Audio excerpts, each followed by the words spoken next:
Hi, my name is Doug Schneider. Welcome to Real Hi-Fi. In this episode, I want to do something similar to what I did in the 8th episode when I paid tribute to the KEF LS50 loudspeaker. But this time, I want to pay tribute to a designer through one of the products he developed. This is the Vivid Audio Kaya S12 loudspeaker. So who is this designer? His name is Laurence Dickie. Now, if you're an audiophile who doesn't know who Laurence is, you probably should.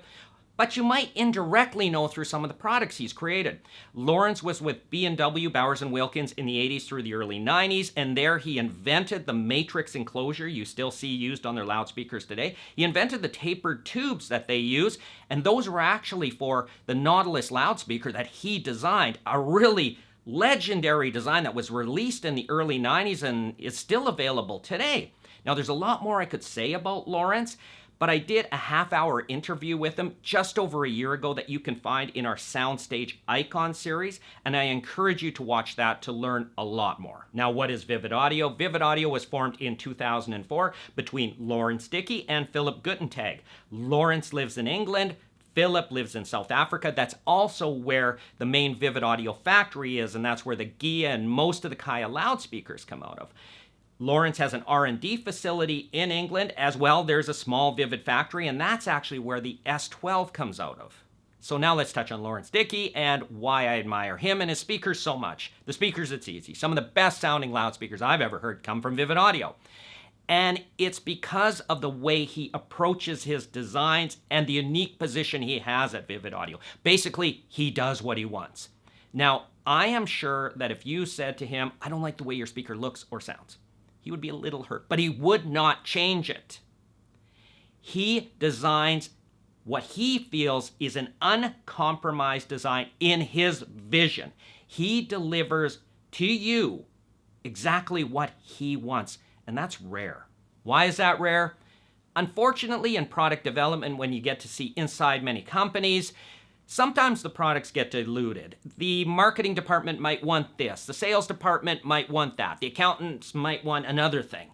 And then it goes on and on and on. There's rarely many products that get created with a vision of, hey, I'm going to create this and execute that.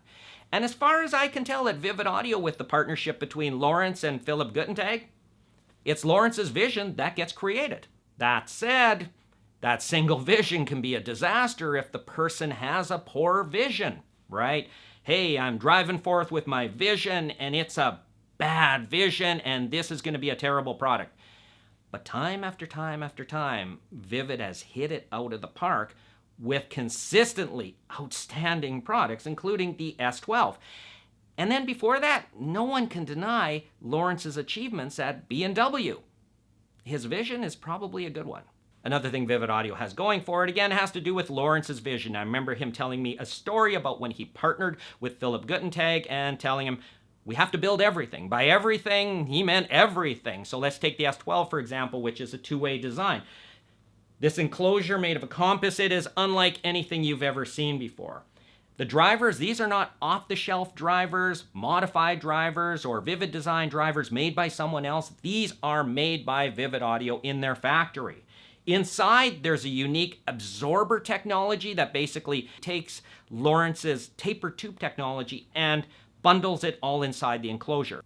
Unique to Vivid Audio, unique to anything, you get a ground-up speaker design. With all that said, you can obviously see I've become a fan of Laurence's designs and Vivid Audio speakers, and that's partially why I wanted to make this video. But I also wanted to make this video because early on in my reviewing career, I made a mistake, and I don't want you to make the same mistake. That mistake was basically ignoring Vivid Audio for their first 6 or 7 years. And the reason was I judged their speakers with my eyes. And by that, I don't mean the funky cabinet shapes. That didn't put me off. Rather, I looked at the speakers, and it's a rather simple looking design. There's no funky fasteners sticking out or anything else happening, and it doesn't look like there's much going on there.